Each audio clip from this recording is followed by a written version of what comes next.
దేవుని నామానికి మహిమ కలుగును గాక.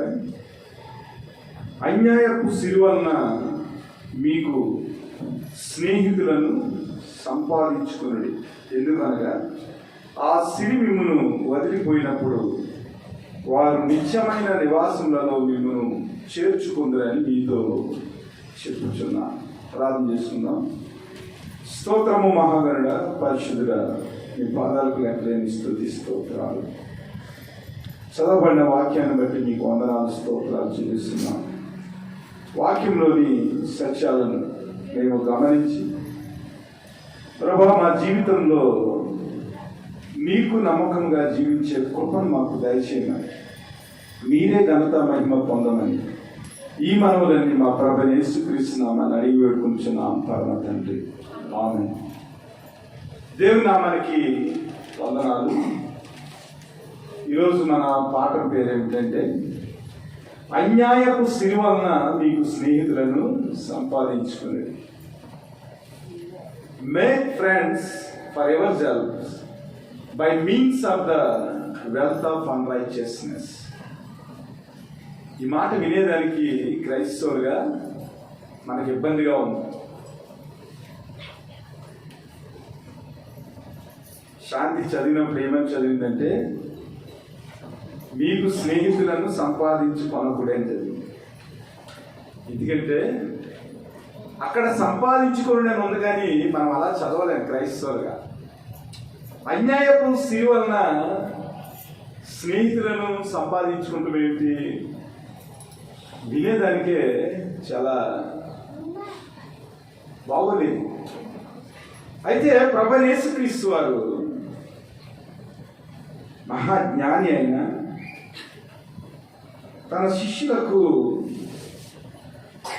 గృహ నిర్వాహకత్వం గురించి, దేవుడిచ్చిన ఈవుల గురించి, దేవుడు మన జీవితంలో ఇచ్చిన విషయాల గురించి, మనం ఎంత నమ్మకంగా ఉంటున్నామనే దాని గురించి ప్రభు మాట్లాడుతూ ఆయన ఏం చేశాడంటే బ్యాడ్ వే నుంచి గుడ్ వేలోకి శిష్యుల యొక్క మనస్తత్వాన్ని నడిపేదానికి ఉదాహరణ చెప్పాడు. మీరు అన్యాయస్తుడిగా ఉండటానికి వీలు లేదు, కానీ మీరు నమ్మకంగానే జీవించాలి. కానీ ఇక్కడ ఒక అన్యాయస్తుడు ఉన్నాడు, కానీ ఆ అన్యాయస్తుడు ఈ లోకానికి సంబంధించిన వాడు, ఈ లోకపరమైన విషయాలలో చాలా తెలివిగా వాడు వ్యవహరించాడు. కాబట్టి వాడు అన్యాయస్తుడైనప్పటికీ కూడా ఈ లోకంలో బ్రతికేదానికి వాడు చాలా తెలివితేటలుగా వాడు పథకాన్ని రచించుకున్నాడు. కాబట్టి మీరైతే అన్యాయస్తులుగా ఉండటానికి వీల్లేదు, కానీ ఆ అన్యాయస్తుడు చేసిన విషయాన్ని గమనించి మీరు న్యాయముగా దేవుని యొక్క ఆస్తి విషయంలో, దేవుడు మీకు ఇచ్చిన అనేక తలాంతుల విషయంలో, దేవుడు మీకు ఇచ్చిన బాధ్యత విషయంలో, ప్రతి విషయంలో కూడా దేవునికి నమ్మకస్తులుగా జీవించండి అని ఆయన చెప్పాడు. ఈ మాటను ఒక మాటలో చెప్పుకోవాలంటే a good example from bad man. ఒక దుర్మార్గమైన వ్యక్తి నుంచి దేవుడు ఒక మంచి ఉదాహరణ చెప్పాడు. A good example from bad man. అసలు అన్యాయస్తుడి గురించి ఆలోచన చేసినప్పుడు, చెడ్డ మనిషి గురించి మనం ఆలోచన చేసినప్పుడు వాడి దగ్గర నుంచి మనం ఏమీ నేర్చుకోలేము. కానీ వాళ్ళ జీవితాల నుంచి కూడా మనం ఎంతో కొంత నేర్చుకోవచ్చు. నేర్చుకున్న తర్వాత వానిలో ఉన్న విషయాలను మనం గమనించి దాన్ని ప్రభువైన యేసుక్రీస్తు యొక్క వాక్యంతో మనం జోడించి ఆ చెడ్డతనాన్ని మనం వదిలిపెట్టి మనం ఏం చేయాలంటే దేవుని యొక్క నీతిలో మన జీవితాలను నడిపించుకోవాలని ఆయన ఏం చేశారంటే ఒక బ్యాడ్ ఫెలోని ఉదాహరణగా తీసుకుని, ఒక అన్యాయస్తుని, దేవుని యందు నమ్మకం లేని వాడిని ఒక ఉదాహరణగా తీసుకుని మన జీవితాల్లో క్రైస్తవులుగా మనము ఎంత గొప్పగా జీవించాలనేది పాఠాన్ని నేర్పిస్తున్నాను. ఇక్కడ మనం వాక్యాన్ని కనుక చూసినట్లయితే ఒక యజమాని దగ్గర, ఒక ధనవంతుడి దగ్గర ఒక గృహ నిర్వాహకుడు ఉన్నాడట. వాడికి ధనవంతుడు ఏం చేశాడంటే తన గృహంలో ఉన్న ఆస్తిని అంతటిని అప్పచెప్పాడట. అప్పచెప్పి వాడిని ఆ గృహానికి,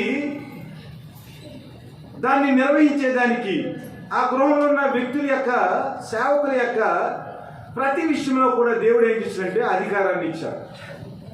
అయితే ఈ గృహ నిర్వాహకుడు ఏం చేశాడంటే యజమాని యొక్క ఆస్తి అంతా కూడా వాడు దుర్వినియోగం చేస్తూ ఉన్నాడు. యజమాని యొక్క సేవకులు ఏం చేస్తున్నారంటే, అయ్యా నీవు నియమించిన ఈ గృహ నిర్వాహకుడు నీ ఆస్తి అంతటినీ కూడా దుర్వినియోగం చేస్తున్నాడని వాడి మీద నేరం మోపారు. నేరం మోపినప్పుడు యజమాని ఏం చేశాడంటే వాళ్ళని పిలిపించాడు. ఇదిగో నేను ఇచ్చిన ఆస్తి విషయంలో చాలా తప్పుగా ప్రవర్తిస్తున్నావంట, నా ఆస్తిని అంతటిని పాడు చేస్తున్నావంట. కాబట్టి నా ఆస్తిని ఏదైతే నీకు అప్పగించానో అప్పగించిన ఆస్తి విషయంలో నువ్వేం చేయాలంటే నాకు లెక్కలు అప్పచెప్పాలి అని యజమాని ఆ గృహ నిర్వాహకుడితో అన్నప్పుడు వాడికి ఏమైందంటే అర్థమైపోయింది. యజమాని నన్ను ఏం చేస్తాడో నాకు అర్థమైపోయింది అనుకున్న వాడు ఏం చేశాడంటే, ఇక నా జీవితంలో యజమాని దగ్గర పనిచేయటానికి నాకు అర్హత లేదు, నన్ను పనిలో నుంచి యజమాని తీసివేస్తాడు, నేను చూస్తే నేను చాలా సుకుమారమైన వ్యక్తిని, నేను ఇతరుల వలె నేను పారగొట్టలేను, తవ్వలేను, అలాగని బాగా లేనులాగా నేను భిక్షం ఎత్తుకోలేను, కాబట్టి నేను ఏమి చేయాలని వాడు ఏం చేశాడంటే ఆలోచన చేసి వాడు ఒక పథకాన్ని రచించాడు. యజమాని దగ్గర ఎవడైతే అప్పు తీసుకున్నాడో ఆ అప్పు గల వాళ్ళందరినీ కూడా పిలిపించినప్పుడు ఒకడిని పిలిచి నీవు నా యజమానికి ఎన్ని మణుగులు నూనె ఇవ్వాలి అని అన్నప్పుడు వాడు ఏమన్నాడంటే 100 మణుగులు నూనె నేను అప్పున్నానని చెప్పాడు. అయితే నీ సీటీ తెచ్చుకో, ఈ 100 మణుగులు నువ్వేం చేయాలంటే 50 మణుగులు రాసేసుకో అన్నాడు. వాడు వచ్చాడు, సీటీ తెచ్చుకున్నాడు, అప్పు సీటీ తీసుకున్న తర్వాత వీడే మరి లెక్కలు చూసేవాడు కదా, గృహ నిర్వాహకుడు స్టీవార్డ్ అధికారం వీడికి ఇచ్చాడు. కాబట్టి వీడు 100 మణుగుల నూనె అప్పును 50 మణుగుల నూనె అప్పుగా మార్చి సంతకం పెట్టేశాడు. ఆ తర్వాత ఇంకోటి పిలిచాడు, నీవు నా యజమానికి ఏమి అప్పు అచ్చి ఉన్నావు అని అడిగినప్పుడు 100 తూముల గోధుమలని చెప్పాడు. అయితే మీ చీటీ తీసుకుని రాని 80 తూములని రాసుకోమని చెప్పాడు. ఇదంతా కూడా యజమానికి తెలిసింది. వీడు ఏం చేస్తున్నాడో, వీడి పని ఏమిటో, వీడి ఆలోచన ఏమిటో ప్రతిదీ కూడా యజమాని గమనిస్తూ ఉన్నాడు. వాడు ఆల్రెడీ వాడి మీద నేరం మోపారు. నేరం మోపిన మొత్తాన్ని యజమాని గమనించకుండా ఎలా ఉంటాడు? మనం ఏదైనా తప్పు చేసామనుకోండి, పోలీసులు ఏం చేస్తారంటే మొట్టమొదటిగా మన రిమాండ్లో పెట్టి సెల్లో పెట్టి కొన్ని గంటలు మనల్ని అబ్జర్వ్ చేస్తూ ఉంటారు. అలాగా ఈ గృహ నిర్వాహకుని ఏం చేశాడంటే యజమాని రిమాండ్లో పెట్టాడు. వీడు ఏం చేస్తున్నాడో, వీడి ప్రవర్తన ఏంటో అంతా కూడా గమనిస్తూనే ఉన్నాడు. మన జీవితంలో కూడా మనం నేర్చుకోవాల్సింది ఏమిటంటే దేవుడు అన్ని విషయాలను గమనిస్తూ ఉంటాడు. ఒకవేళ మార్తమ్మ గారు ఆ మండ చైన్ బ్రాస్లెట్ చాలా ఖరీదైందని ఒకవేళ మక్కన పెట్టేసుకోవచ్చు, లేదా ఎక్కడైనా దాచుకోవచ్చు.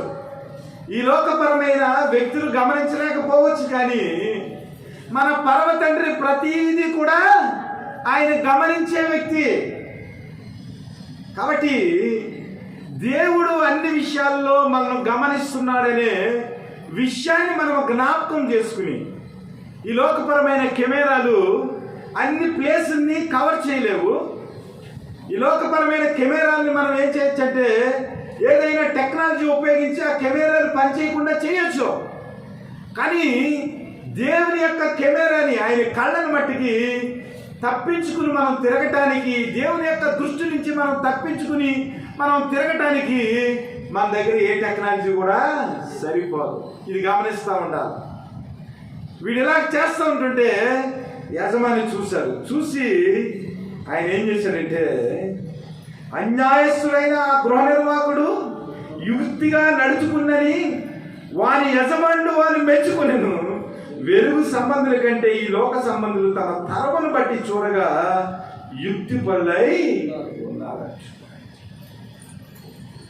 యజమాని వాడు చేసిన దుర్మార్గాన్ని మెచ్చుకోలేస్తున్నా, వాడు ఆలోచించిన తీరును చూసి దేవుడు ఏం చేశాడంటే, మొట్టమొదటిగా వాడు చేసిన పని బట్టి కోపం వచ్చింది.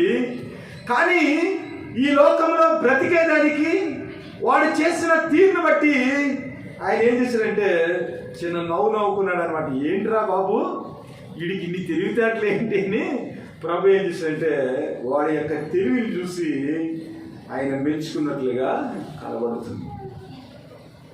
మన జీవితంలో కూడా ఒక్కొక్కసారి మనం ఏం చేస్తామంటే దేవుని యొక్క ప్రణాళికల కంటే కూడా తెలివిగా మనం ప్రవర్తిస్తూ ఉంటాం.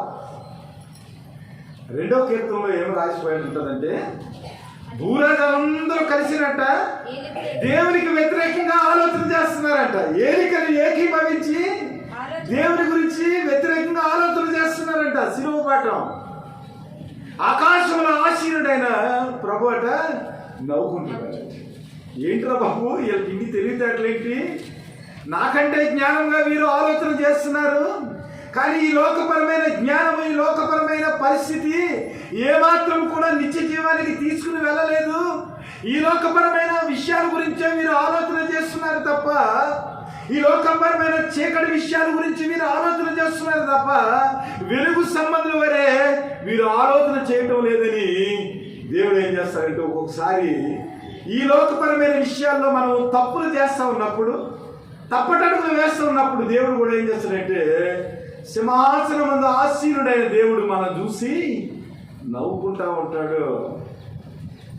వీడి యొక్క డిసానెస్ట్, వీడి యొక్క అన్యాయాన్ని చూసి వాడు ఏం చేస్తున్నాడు, వాడు చేసిన పని బట్టి దేవుడు ఏం చేస్తున్నాడంటే నవ్వుకున్నట్లుగా మనకి కనబడుతుంది.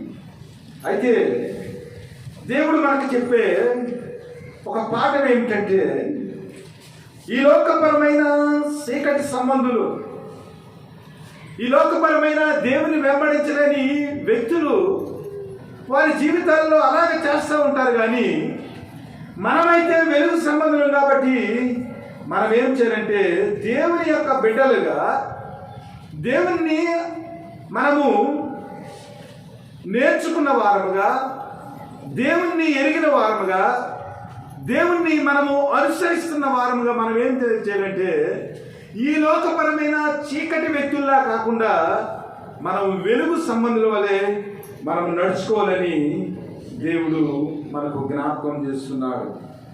లోకా శుభార్త 11వ అధ్యాయం ఒకసారి తీయండి. 11వ అధ్యాయము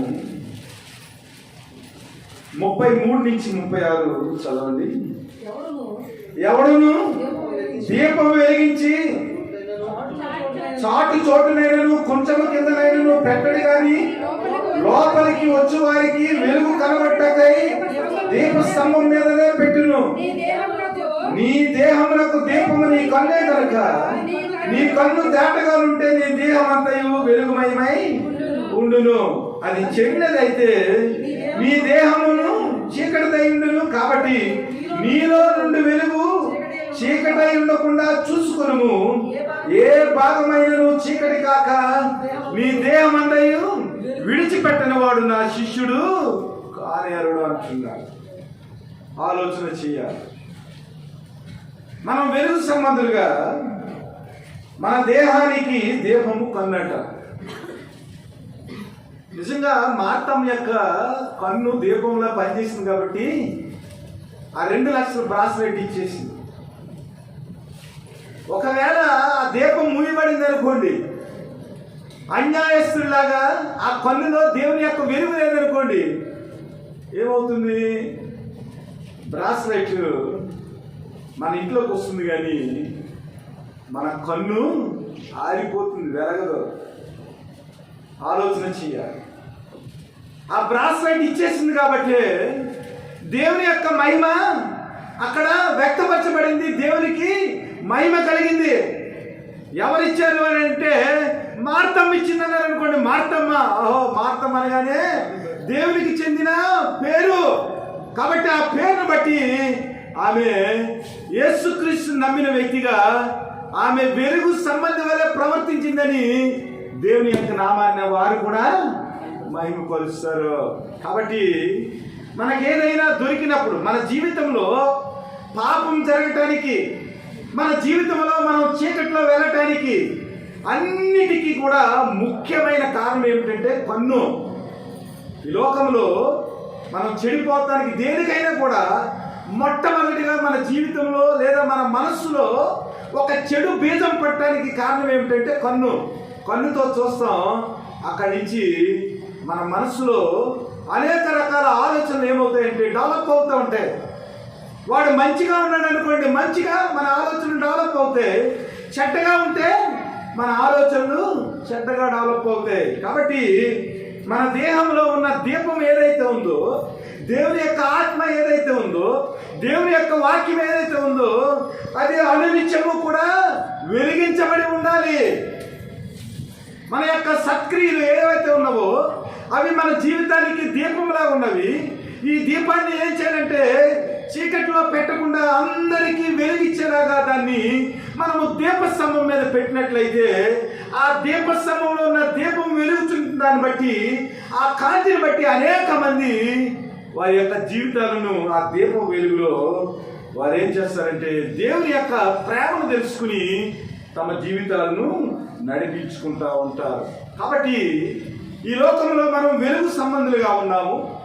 ఈ లోకంలో దేవుని యొక్క వాక్యాన్ని ఎరిగిన వారంగా ఉన్నాం. కాబట్టి మన జీవితంలో చీకటి పరమైన ఆలోచనలు లేకుండా, చీకటి పరమైన క్రియలు లేకుండా వెలుగు సంబంధుల వలె దేవుని యొక్క ఆత్మ చేత మనం నడిపింపబడినప్పుడు దేవుని యొక్క నామము గణపరచబడుతుంది. ఎఫెసీయులకు రాసిన పత్రిక 5వ అధ్యాయం 8వ వచనం కూడా చూడండి. ఎఫెసీయులకు రాసిన పత్రిక, మీరు పూర్వమందు చీకటైండిరి, ఇప్పుడైతే ప్రభువునందు వెలుగై ఉన్నారు. దేవుని స్తోత్రం. ఒకప్పుడు మనం ఎలా ఉన్నామంట? చీకటిగా ఉన్నాము. ఇప్పుడైతే మనం ఎలా ఉన్నాము? వెలుగుగా ఉన్నాము. వెలుగు ఫలము సమస్తములైన మంచితనము, నీతి, సత్యమును వాటిలో కనబడుచున్నది. అనగా మన జీవితాల్లో వెలుగు సంబంధంగా ఉన్న మనము ఒకప్పుడు పూర్వకాలంలో మనం చూసినట్లయితే దేవుణ్ణి మనం అంగీకరించినప్పుడు, దేవుణ్ణి మనం నమ్ముకున్నప్పుడు మన జీవితం అంతా చీకటి పాపంతో నిండి ఉన్నది. ప్రభువైన యేసుక్రీస్తుని మనం అనుసరించిన వారంగా ప్రభువైన యేసుక్రీస్తులో మనం వెలుగుగా ఉన్నాం. కాబట్టి ఈ వెలుగు ఫలము ప్రతి విషయంలో మన జీవితంలో మనము ప్రకాశించే వారిగా మనం ఉండాలి. ఈ వెలుగు ఫలం ఏమిటంటే మంచితనము, నీతి, సత్యము వాటిలో కనబడుచున్నాం. అనగా మన జీవితాల్లో ఎప్పుడైతే దేవుని యొక్క వెలుగు పోయిందో, ఎప్పుడైతే దేవుని యొక్క మహిమ మన జీవితం నుంచి వెళ్ళిపోయిందో, అప్పుడు ఏమవుతుందంటే మన జీవితంలో వెలుగు స్థానంలో చీకటి వచ్చేస్తుంది. చీకటి వచ్చినప్పుడు మన జీవితం అంతా చీకటమయమైపోతుంది. అప్పుడు దేవుని యొక్క నీతిని, దేవుని యొక్క సత్యమును మనం ఏమాత్రం కూడా వెంబడించలేని పరిస్థితుల్లో మనం ఉంటాం. కాబట్టి ఇక్కడ ఈ అన్యాయాధిపతి, ఈ అన్యాయపరమైన గృహ నిర్వాహకులను బట్టి మనం చూసినట్లయితే వీడేం చేస్తున్నాడంటే ఈ లోకపరమైన జీవితానికి సంబంధించి వాడు చాలా తెలివిగా నడుచుకున్నాడు. కానీ క్రైస్తవులమైన మనము అలాగ నడుచుకుంటానికి, ఆ రకంగా మనము జీవించడానికి ఏమాత్రము కూడా మనము ఆ విషయాలను మనము పాటించకుండా కేవలము వెలుగు సంబంధుల వలె ఈ లోకంలో మనము నడుచుకోవాలి. అయితే దేవుడు ఇక్కడ ఒక మాట మాట్లాడాడు. అదేమిటంటే, అన్యాయపు సిరి వలన మీకు స్నేహితులను సంపాదించుకుని, ఎందుకనగా ఆ సిరి మిమ్మును వదిలిపోయినప్పుడు వారు నిత్యమైన నివాసములలో మిమ్మల్ని చేర్చుకుందరని మీతో చెప్పుచున్నాను అంటున్నాను. ఇక్కడ ఆలోచన చేయండి, దేవుడు ఎందుకు ఈ మాటలు మన జీవితంలో ఇక్కడ వాయించాడంటే, అన్యాయపు సిరి వలన మీరు స్నేహితులను సంపాదించుకోమన్నాడు. దీని గురించి మనం ఆలోచన చేసినట్లయితే ఈ వ్యక్తి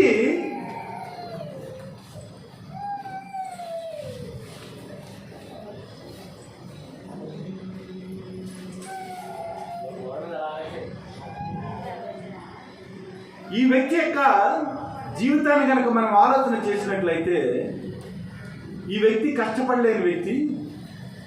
మనం చూసినట్లయితే వాడు త్రవ్వలేడట, అలాగని భిక్షం ఎత్తుకునే పరిస్థితి కూడా వాడికి లేదు. కాబట్టి వాడు ఏం చేశాడంటే, వాడి యొక్క అన్యాయపు సిరిని అక్కడ యజమానికి అప్పు ఉన్న వ్యక్తులకు కనుక తగ్గించేసాడు అనుకోండి. ఆలోచన చేయండి, ఒకటికి మనం 1,00,000 రూపాయలు బాకీ అయింది, మనం 50,000 చేసేసామనుకోండి. తర్వాత ఆ వ్యక్తిని ఎప్పుడన్నా మనం కలిసామనుకోండి, 50,000 కొట్టేసినందుకు వాడి కృతజ్ఞత చూపించాలా చూపించడా? ఆ చేసిన పని అన్యాయమే, వాడు చేసిన పని అన్యాయమే. యజమానికి వాడు 1,00,000 రూపాయలు ఇవ్వాలి, కానీ వీడు ఏం చేశాడు, వీడి అధికారాన్ని బట్టి 50,000 చేశాడు. ఆ తర్వాత వాడు కలుసుకున్నప్పుడు వీడి వల్ల వాడికి ఏదో ఒక ప్రయోజనము కలుగుతుంది. అంటే ఇక్కడ మనం నేర్చుకోవాల్సింది ఏమిటంటే, ఒక అన్యాయస్తుడు ఈ లోకపరమైన సంపద విషయంలో, ఈ లోకంలో జీవించేదానికి వాడు స్నేహితులను సంపాదించుకుంటే, వాడు భిక్షం ఎత్తుకోకుండా కష్టపడకుండా వాడు సుఖంగా జీవించేదానికి యజమాని యొక్క సొమ్మును వాడు డైవర్ట్ చేసి వాడు సొమ్ముగా మార్చుకుని వాడి జీవితాన్ని చక్కబెట్టుకుంటానికి వాడు తెలివితేటలు ఉపయోగిస్తే, వాడు ఈ లోకపరమైన స్నేహితులను సంపాదించుకుంటే, దేవుడు మనకిచ్చిన అనేక రకాల తలాంతులను బట్టి, దేవుడు మనకిచ్చిన స్వాస్థ్యాన్ని బట్టి, దేవుడు మనకిచ్చిన పరిస్థితులను బట్టి మనము దేవుని కొరకు ఎంతమంది స్నేహితులను మనము సంపాదించుకుంటున్నాం? అది ప్రశ్న. అన్యాయపు సిరి వలన మీరు స్నేహితులను సంపాదించుకున్నది అంటే, ఒక అన్యాయస్తుడు యజమాని యొక్క సొమ్మును పెట్టుబడిగా పెట్టి వాడు ఈ లోకంలో బ్రతికేదానికి స్నేహితులను సంపాదించుకుంటే, పరలోకమున్న దేవుడు మనకు ఆయుష్నిచ్చి అనేక రకాల వసతులను ఇచ్చి అనేక రకాల తలాంతులను ఇచ్చి మనల్ని ఈ లోకంలో ఉన్నతమైన స్థితిలో పెడితే, మనము దేవుని కొరకు మంచి స్నేహితులను ఎంతమందిని మనము సంపాదించుకుంటున్నాం? ఇది ప్రభువు మన నుంచి ఆశించే ప్రశ్న. ఆలోచన చేయండి.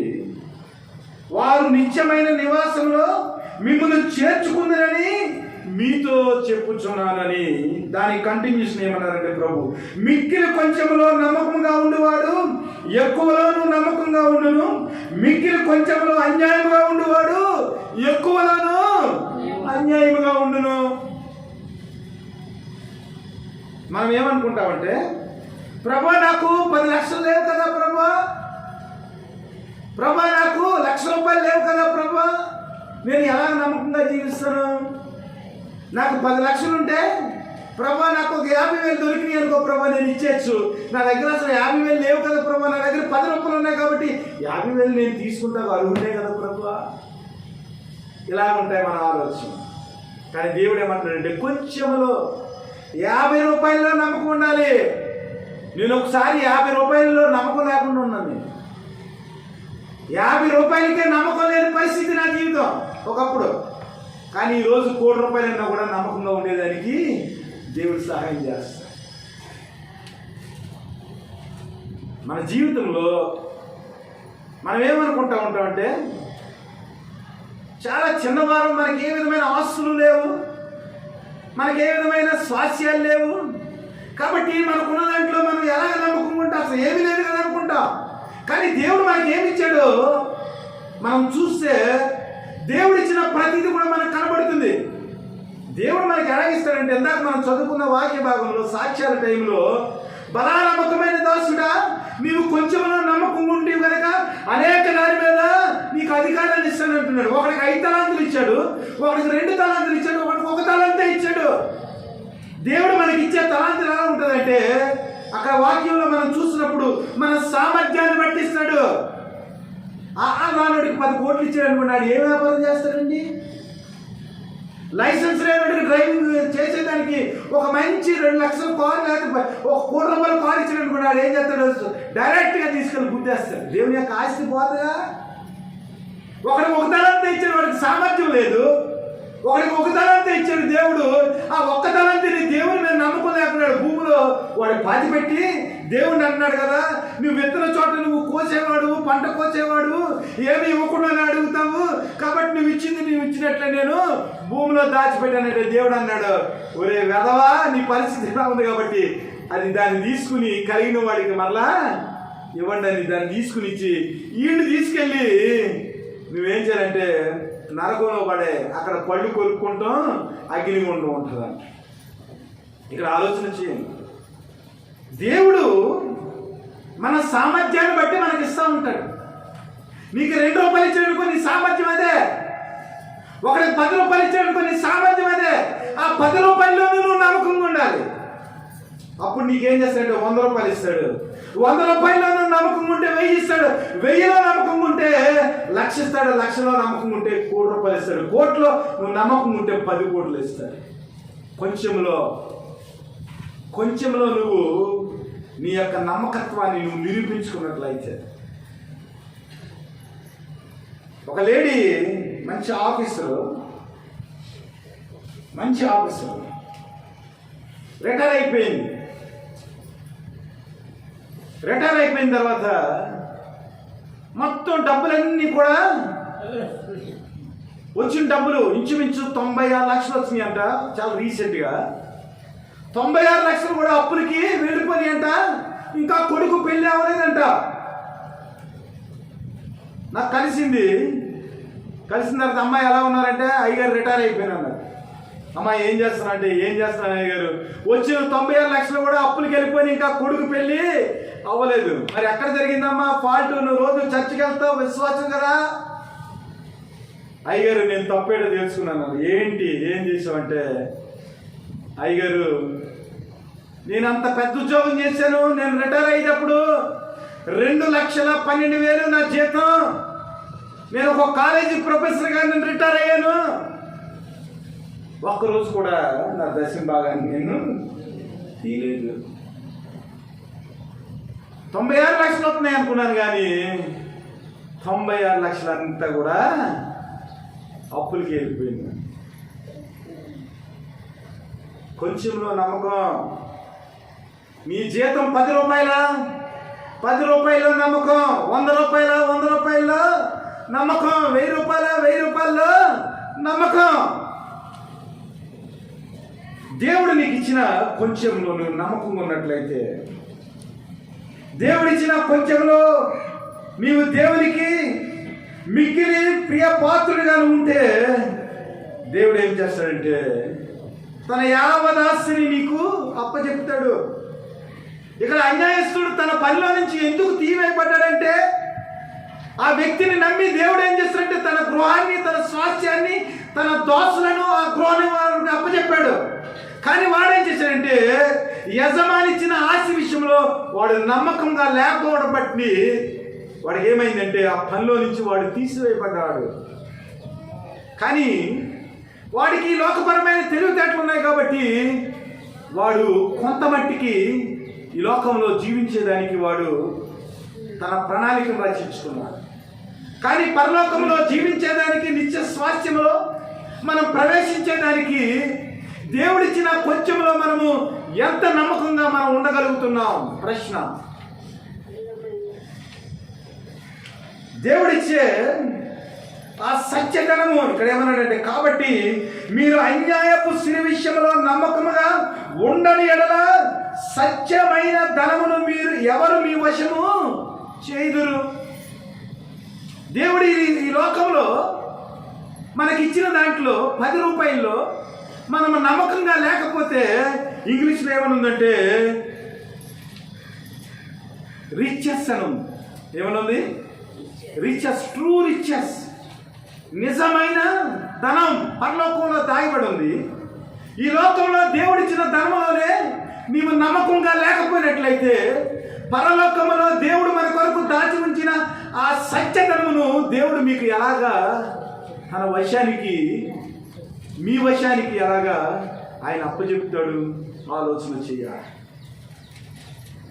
దేవుని బిడ్డలారా, కొంచెంలో నమ్మకంగా మనం ఉన్నట్లయితే ఎక్కువలో కూడా మనము నమ్మకంగా ఉండగలము. కాబట్టి ధనం విషయంలో మనం చాలా జాగ్రత్తగా దేవుణ్ణి మహిమపరిచేదానికి దాన్ని మనం వాడాలి.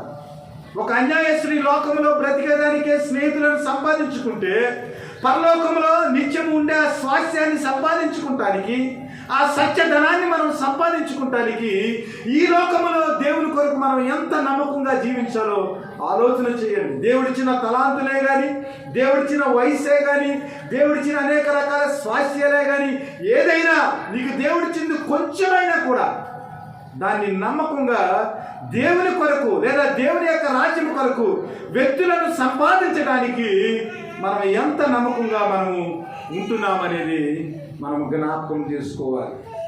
మత్తయి శుభవార్త 6వ అధ్యాయము 20-21 వచనాలు చదవండి. కొండ మీద ప్రసంగంలో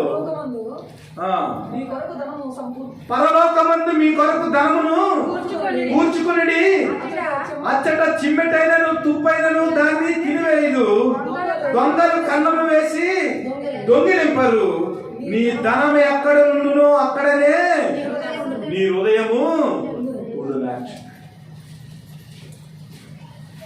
ఈ లోకాధికారి అయితే, ఈ లోకానికి సంబంధించిన వ్యక్తి అయితే, ఈ లోకంలో బ్రతికేదానికి స్నేహితులు సంపాదించుకునేదానికి యజమానిని మోసం చేశాడు.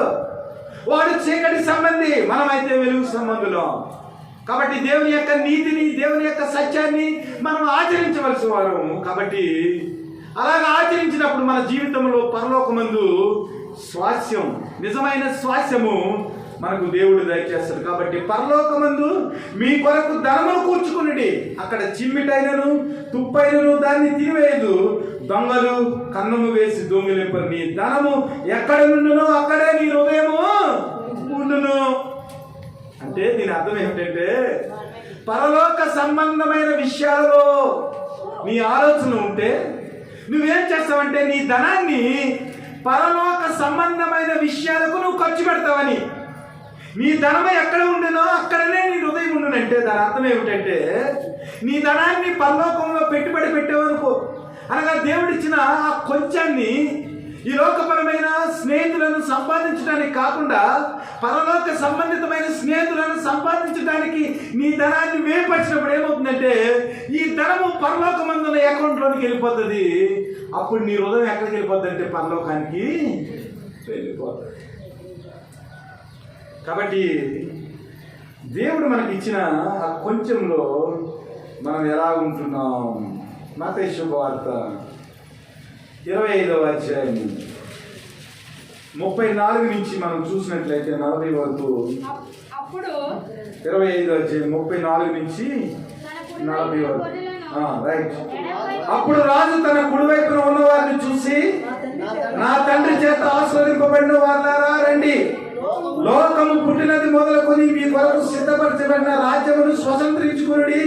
నేను ఆకలి కొట్టిని, మీరు నాకు భోజనం పెట్టిదిరి, దప్పు కొట్టిని, నాకు దాహం ఇచ్చిదిరి, పరదేశిన ఇంటిని నన్ను చేర్చుకుంటుని, దిగంబరిన ఇంటిని నాకు బట్టలు ఇచ్చిదిరి, రోగిన ఇంటిని నన్ను చూడవచ్చిదిరి, శరసాలలో ఉంటిని నా ఎద్దకు వచ్చిదిరని చెప్పును.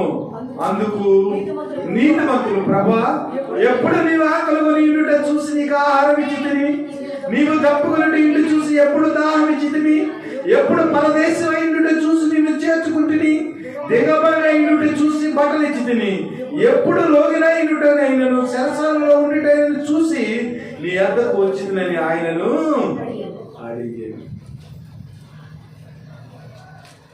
దేవుని బిడ్డలు నీతిమంతులు వెలుగు సంబంధులు వారి యొక్క ధనాన్ని అంతటినీ పేదల కొరకు ఖర్చు పెట్టారు. ఆకలి కొన్న వారికి ఖర్చు పెట్టారు, భోజనం లేని వారికి భోజనం పెట్టారు, దాహంగా ఉన్న వారికి దాహం తీర్చారు. పరదేశులై ఉన్నారు ఈ లోకంలో, ఏ విధమైన స్వాస్థ్యం లేని వారికి వారి స్వాస్థ్యాన్ని పంచిపెట్టారు. వారి బాధల్లో ఉన్నప్పుడు, సెలసాల్లో ఉన్నప్పుడు వారిని సెలసాలలో దర్శించి వారికి ఆదరణ కలిగజేశారు. అన్నిటికీ మించి వారు దిగంబరులైండు చూసి వారికి బట్టలు ఇచ్చారు, రోగులైండు చూసి వారిని దర్శించి వారికి ధనాన్ని సహాయం చేశారు. ఈ లోకంలో వెలుగు సంబంధులుగా పరలోకంలో మన యొక్క ధనం పెట్టుబడి పెట్టమంటే ఎలాగ పెట్టాలి? ప్రభా, పరలోకంలో నాకు అకౌంట్ లేదు కదా ప్రభా, ఇక్కడ SBIలోనే ఉంది అకౌంట్.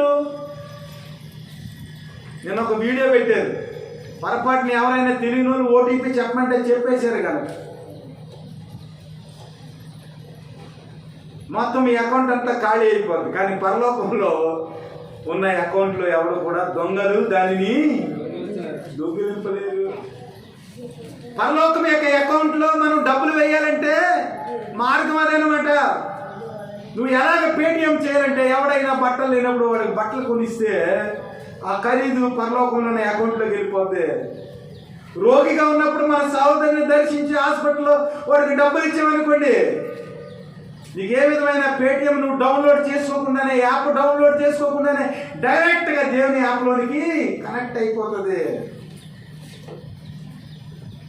ఎవరికైనా ఆకలిగా ఉంటే భోజనం పెడితే ఆ భోజనం విలువ డైరెక్ట్గా పరలోకమందు ఉన్న అకౌంట్లో కనెక్ట్ అయిపోతే, యాప్లు ఏం అవసరం లేదు, వైఫై అవసరం లేదు. మనం దేవుని బిడ్డలారా, మీ ధనాన్ని పరలోకంలో ఎలాగ పెట్టుబడి పెడుతున్నారో ఆలోచించండి. కీర్తనలు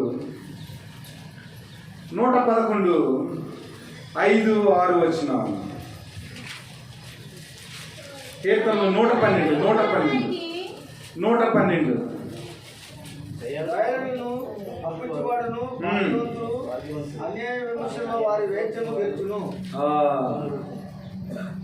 దయాళులను అప్పించువారును భాగ్యవంతులు, న్యాయ విమర్శలో వారి వాక్యము గెలుచును. ఇక్కడ ఆగుదాం. ఈ గృహ నిర్వాహకుడు తప్పు చేసేటండి, ఉద్యోగం పోతుంది, న్యాయ విమర్శ వచ్చింది, నేను తప్పు చేయలేదు, నేను నిజాయితీగా ఉంటాను, నేను ఎక్కడ తప్పు చేసినని యజమానితో అనడానికి వాడికి ఏమైనా దమ్ముందా? దమ్ము లేదు. ఎందుకంటే వాడు తప్పు చేశాడు. ఇప్పుడు ప్రభు మన లెక్కప్ చెప్పాడు అనుకో, బాబు నీకు 2 బిడ్డలను ఇచ్చాను, లేదా 5 బిడ్డలను ఇచ్చాను, 5 బిడ్డలు నువ్వు ఎలా పెంచో, ఇదిగో నీకు పలానాది ఇచ్చాను, దాని విషయంలో నువ్వు ఎలాగా నీ జీవితాన్ని నడిపించుకున్నావు అని లెక్క అడిగాడు అనుకోండి, మన దగ్గర లెక్క లేదనుకోండి, అక్కడికి వెళ్ళిన తర్వాత మనం కొల్లక దెబ్బలు తినవలసి ఉంటుంది. కానీ ఇక్కడ కీర్తనకారుడు అంటాడు, దయాళులు అప్పించువారు భాగ్యవంతులు, న్యాయ విమర్శలో వారి వాక్యము గెలుచును. ప్రభువా, ఇదిగో నేను వెలుగు సంబంధి వలె నడుచుకున్నాను ప్రభా, చీకటి సంబంధి వలె నడుచుకోలేదు ప్రభా. ఆహారం లేని వారికి ఆహారం ఇచ్చాను, బట్టలు లేని వారికి బట్టలు ఇచ్చాను, రోగంలో ఉన్న వారిని హాస్పిటల్కి వెళ్ళి దర్శించాను ప్రభా, అనేక మందికి ఆదరణకరంగా ఉన్నాను ప్రభా, యథార్థంగా జీవించాను ప్రభా, అందరికీ మంచి పరిస్థితులు కల్పించాను ప్రభా, పరదేశంగా ఉన్నవాడికి నేను స్వాస్థ్యాన్ని ఇచ్చాను ప్రభా అని న్యాయ విమర్శలు మనం ఏం చేస్తాం? దేవునితో వాద్యం ఆడటానికి ఒక లిస్ట్ ఉంటుంది మనకి. ఈ లోకంలో మనం ఖర్చు పెట్టిన విషయంలో లిస్ట్ లేదనుకోండి, పరలోకంలో లిస్ట్ లేదనుకోండి, దేవుని యొక్క న్యాయ విమర్శలో నువ్వు ఎలా గెలుస్తావు?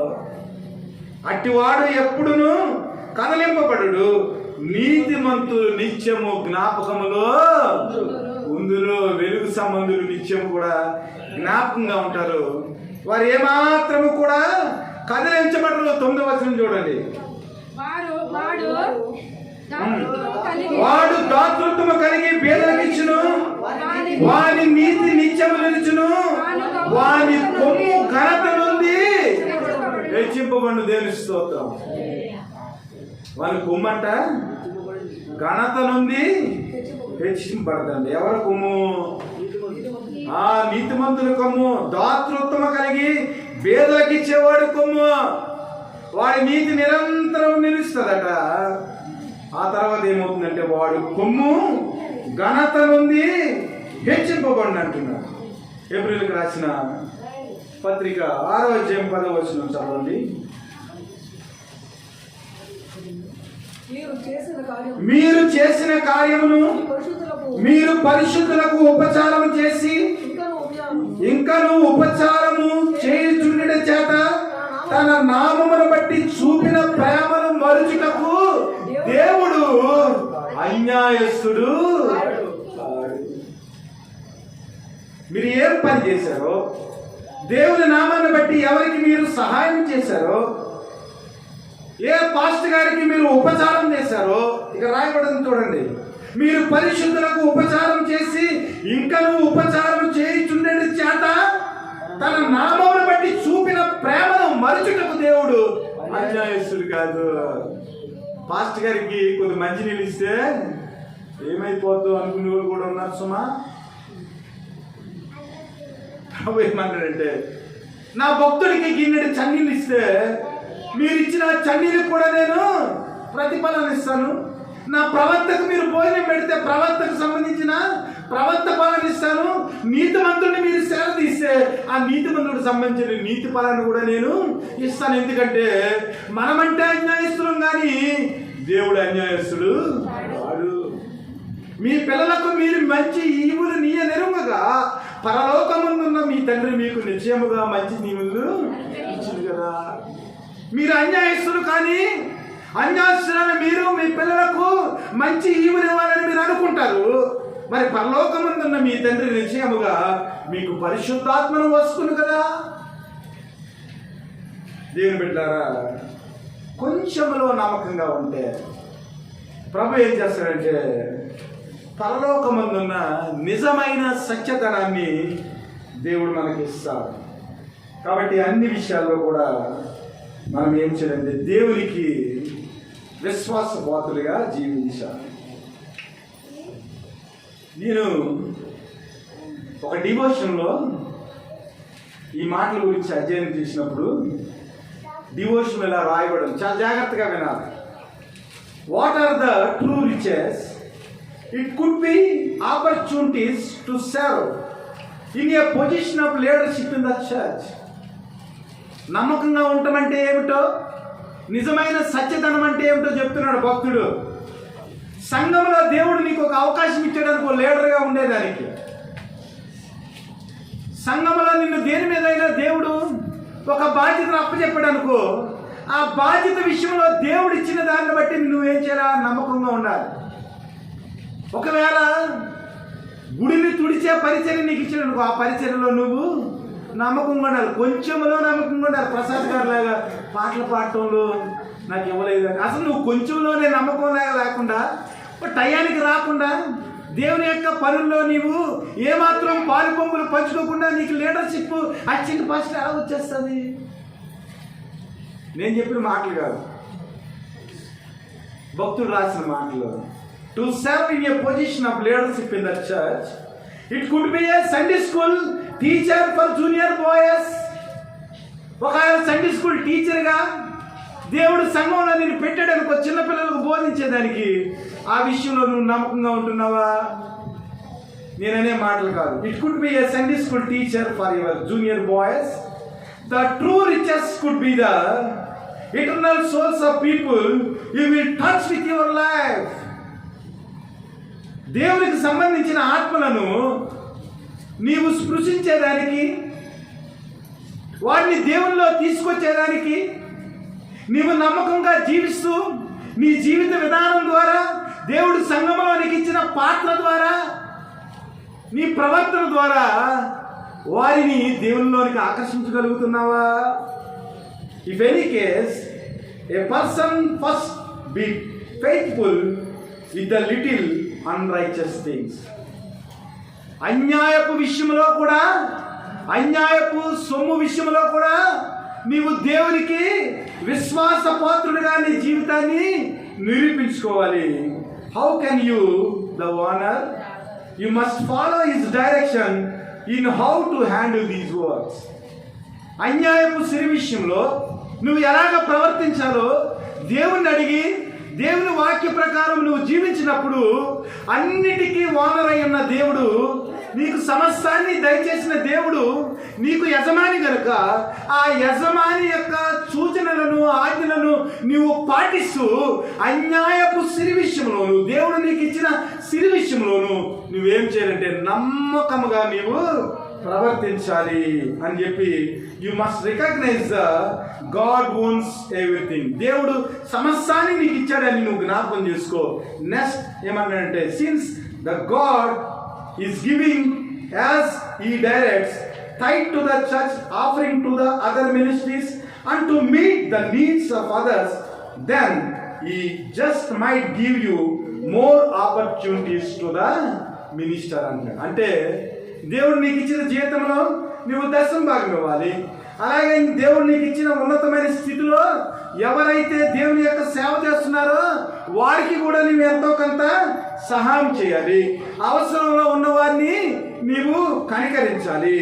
ఆ తర్వాత దేవుడు ఏం చేస్తాడంటే దేవుని యొక్క సత్యధనం మీద నిన్ను ఆస్తిపరుడిగా చేసి ప్రతి విషయంలోనూ నిన్ను ఆయన ముందుకు నడిపిస్తాడు. కాబట్టి దేవుని బిడ్డలారా, నేను చెప్పిన మాటలు కాదు, అండర్లైన్ చేసుకున్నాను. కాబట్టి దేవుడు మనకి ఇచ్చిన కొంచెంలో మనం ఎంత నమ్మకంగా ఉంటున్నాం, సంఘంలో దేవుడు ఇచ్చిన కొంచెంలో నువ్వెంత నమ్మకంగా ఉంటున్నావు. ఒక్కొక్కసారి ఏమవుతుందంటే పాటలు పాడేవాళ్ళు వస్తారు, 2-3, కానీ సంఘం ఎవరో రారు. పాటలు పాడేవాడికి దేవుని యొక్క ఆత్మ ఎలా పనిచేస్తుందండి? అసలు అందరూ ఉన్నారనుకోండి ఓ రకంగా ఉంటుంది, అసలు ఎవరు రాలేదనుకోండి ఆరాధన ఎలా జరిపిస్తాం? మనం ఏమనుకుంటామంటే ప్రసంగము వింటే మన జీవితానికి ఆశీర్వాదం వచ్చేస్తుందని అనుకుంటాం. సంఘంలోనికి ఎవరు వస్తున్నారో, ఏ టైంలో వస్తున్నారో దేవదూతలు తొంగి చూస్తున్నాయంట, పత్రికలో రాయబడవు. దేవుడిచ్చిన సమయం విషయంలో, దేవుడిచ్చిన వయసు విషయంలో, దేవుడిచ్చిన ధనం విషయంలో, దేవుడిచ్చిన తలాంతి విషయంలో, సంఘంలో దేవుడు నీకు ఇచ్చిన పాత్ర విషయంలో నువ్వు ఎంత జాగ్రత్తగా నమ్మకంగా ఉంటున్నావు, కొంచెంలో ఎంత జాగ్రత్తగా ఉంటున్నావు. మనం ఏమనుకుంటామంటే ఆస్తులంటే పరలోకంలో ఆస్తులే కాదు, ఈ లోకంలో సంఘంలో దేవుడిచ్చిన పాత్ర కూడా నీకు నిజమైన సత్యధనమే. ఇదే రికార్డ్ అవుతుంది. నువ్వు చేసిన ఉద్యోగము నీ జీవితం కొరకు, నీ పిల్లల కొరకు చేస్తావు, అది పరలోకంలో ఏమీ రికార్డ్ అవ్వదు. దేవుని కొరకు నువ్వు ఏం చేస్తావో అది పరలోకంలో రికార్డ్ అవుతుంది. నీ క్రియలు నీ వెంట పోవును. వాని క్రియలు చెప్పున సిద్ధపరచబడిన జీతము నా దగ్గర ఉంది. సత్య జీతం, అది సత్య జీతము, సత్యధనం అది. కాబట్టి దేవుడు మనకి ఇచ్చిన జీవితంలో, దేవుడు మనకి ఇచ్చిన కొద్దిపాటి విషయంలో మనము ఎంత జాగ్రత్తగా ఉంటున్నామో జ్ఞాపకం చేసుకోవాలి. కాబట్టి అన్యాయస్తుడైన వాడు ఈ లోకపు సిరిని బట్టి స్నేహితులను సంపాదించుకున్నాడు. వెలుగు సంబంధులుగా మనము దేవుని రాజ్యం కొరకు ఎంతమంది స్నేహితులను మనము సంపాదించుకోగలుగుతున్నాం? దేవుడు ఏమంటాడంటే, మీరు పరుల సొమ్ము విషయంలో నమ్మకంగా ఉండని ఎడల మీ సొంతమైనది మీకు ఎవడిచ్చును?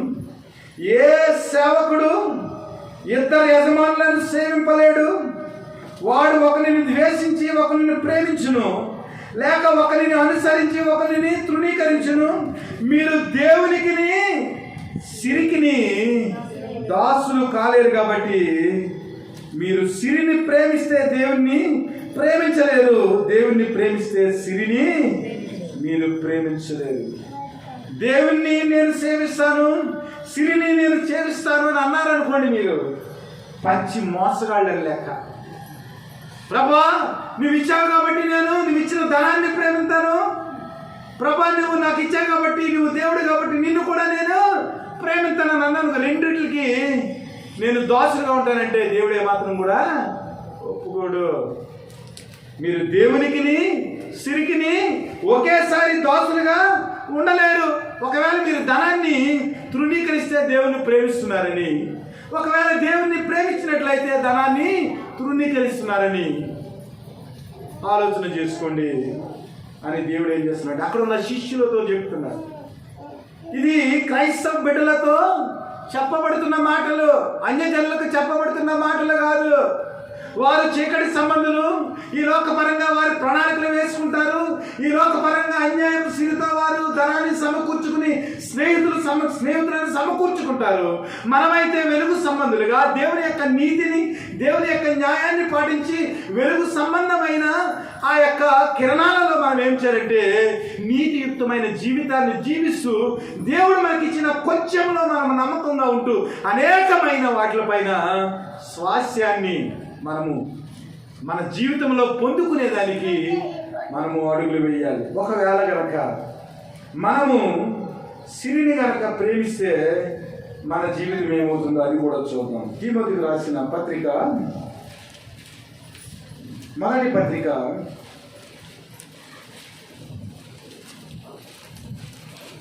6వ అధ్యాయము 6 నుంచి 10 వచనాలు చదవండి. సంతుష్టి సహితమైన దైవభక్తి గొప్ప లాభ సాధనమై ఉన్నది. మనము ఈ లోకంలోనికి ఏమీ తేలేదు, దీనిలో నుండి ఏమీ తీసుకుని పోలేము. కాగా అన్న వస్త్రములు గలవారమై ఉండి వాటితో తృప్తి పొందుదము. ధనవంతులకుటకు ఆపేక్షించు వారు శోధనలోను, ఊరిలోను, అవివేక యుక్తములను, హానికరములైన అనేక దురాశలలోను పడుదురు.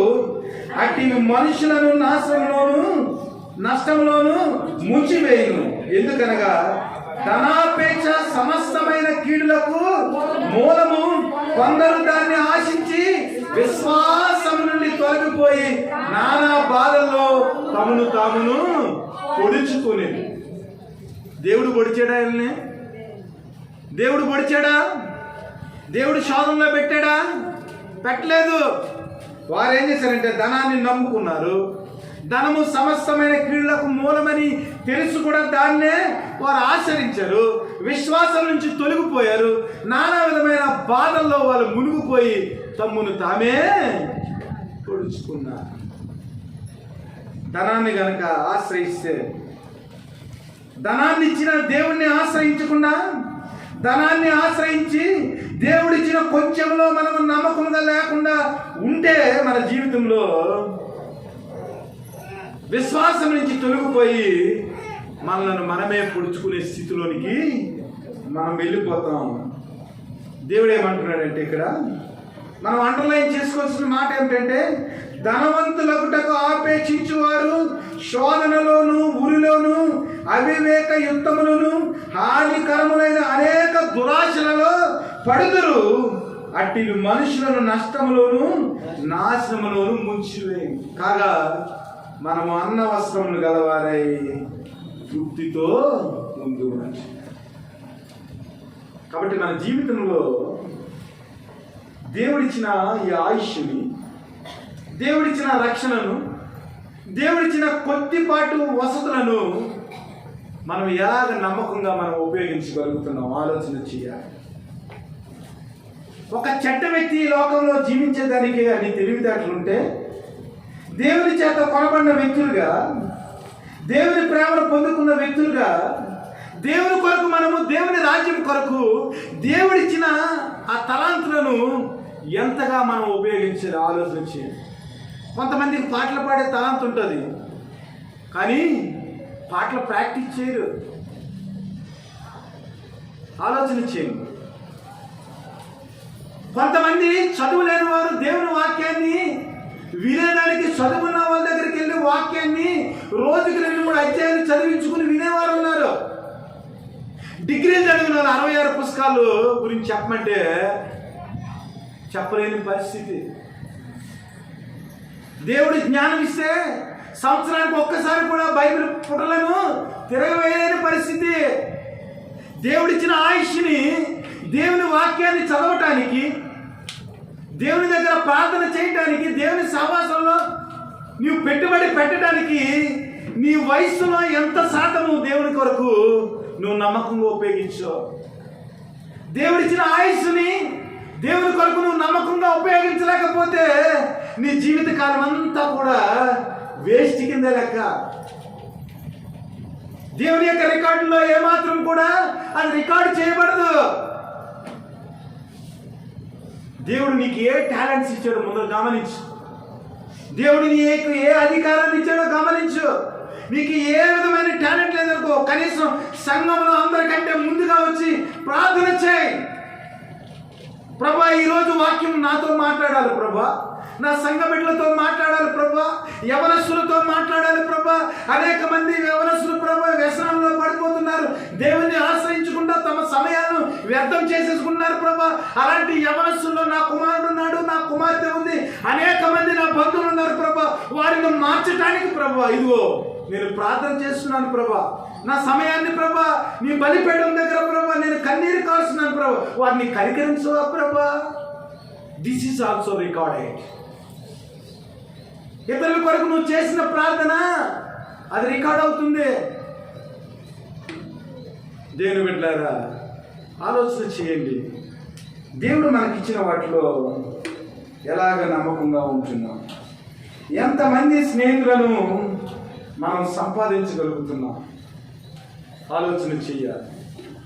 ఈరోజు యెరూషలేము జయప్రవేశం ప్రభువైన యేసుక్రీస్తు వారు ఆయన రాజుగా జయోత్సాహంతో యెరూషలేములో ప్రవేశం చేస్తున్నారు.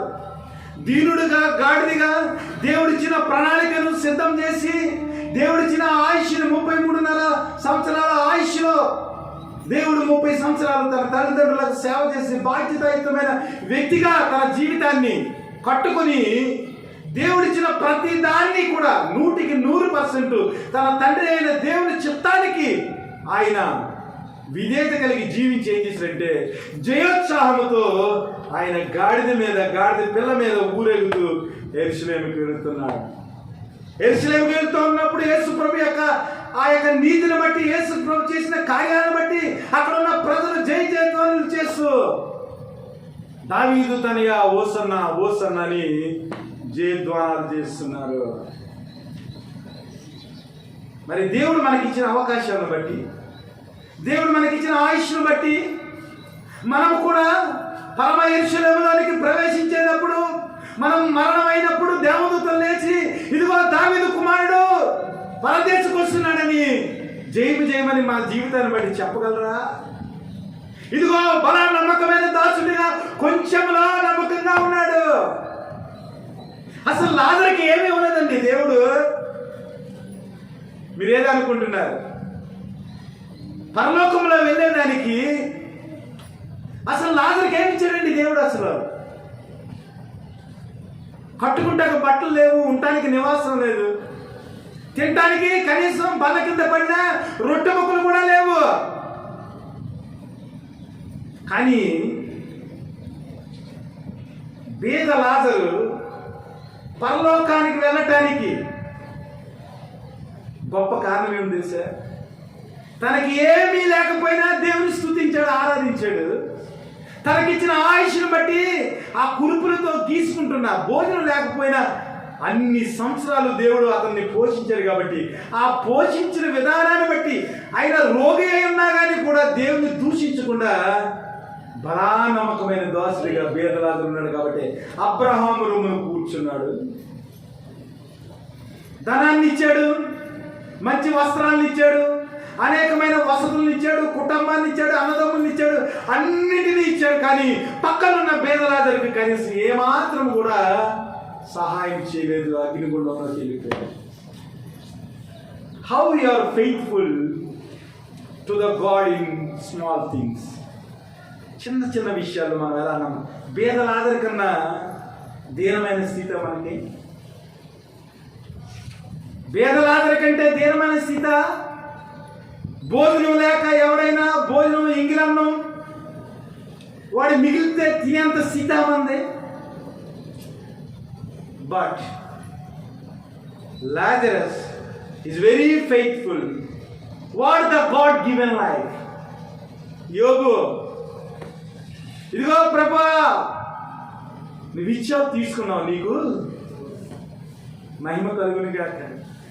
నీ నామం హెచ్చింపబడిన గాక. యెహోవా ఇచ్చాను, యెహోవా తీసుకున్నాను, యెహోవా నామమునకే మహిమ కలుగును గాక. దేవుడు ఇచ్చాడు, దేవుడు తీసుకున్నాడు. ఇందులో నువ్వు నేను చేసింది ఏముంది? దేవుని నామానికే మహిమ కలుగును గాక. కాబట్టి దేవుడిచ్చిన కొంచెంలో నమ్మకంగా ఉండటానికి మనం ప్రయత్నం చేయాలి. ఈ అన్యాయస్తుడికి దేవుడు మంచి అవకాశం ఇచ్చాడు యజమాని. కానీ యజమాని ఇచ్చిన ఆస్తిని దుర్వినియోగం చేసుకున్నాడు. యజమాని ఇచ్చిన పనిని సక్రమంగా నిర్వర్తించలేక వాడు ఏం చేశాడంటే అన్యాయంగా ప్రవర్తించాడు. వాడు అన్యాయస్తుడు కాబట్టి దేవుని యొక్క ఆస్తిని వాడు అన్యాయస్తులైన వ్యక్తులకు వాడు దానధర్మము చేశాడు. కానీ మనం వెలుగు సంబంధం అలా ఉండటానికి వీలు లేదు. అన్యాయస్తులైన ఆ విషయాన్ని బట్టి మనం ఏం చేయాలంటే మంచి మార్గంలో దేవుడిచ్చిన కొంచెంలో నమ్మకంగా ఉండేదానికి మనం ఏం చేయాలంటే ప్రయత్నం చేయాలి. నిజమైన జయప్రవేశం ఏమిటంటే దేవుడిచ్చిన ఆ కొద్ది విషయాల్లో నీవు నమ్మకంగా ఉంటే ప్రభు అయిన యేసుక్రీస్తులాగా నీవు కూడా యెరూషలేములో నీవు జయప్రవేశము చేసినట్టే. ప్రభు అయిన యేసుక్రీస్తు వారు నీవు వచ్చేటప్పుడు దేవదూతలతో కూడా ఇదిగో దావీదు కుమారుడు వస్తున్నాడు, ఈ దావీదు కుమారుడికి జయమని చెప్పండి అని పరలోకంలో నీ కొరకు ఆయన తన దేవదూతల చేత జయమని ఆయన చెప్పిస్తా. కాబట్టి be faithful with little things what the God given. దేవుడు కొంచెములో నమ్మకంగా ఉన్నవారిని అనేక విధములైన విషయాల్లో హెచ్చించేదానికి దేవుడు ఎప్పుడూ కూడా మనకు తోడుగా ఉన్నాడనే విషయాన్ని గమనించి మనము నమ్మకంగా ఉండి దేవుని యొక్క ప్రేమను పొందుకోవటానికి అనుదినము కూడా ఆయనలో మన జీవితాన్ని కట్టుకోవాలని మిమ్మల్ని దీవిస్తూ ఆశీర్వదిస్తూ ఈ మాటలను ముగిస్తున్నాను. ఆమేన్.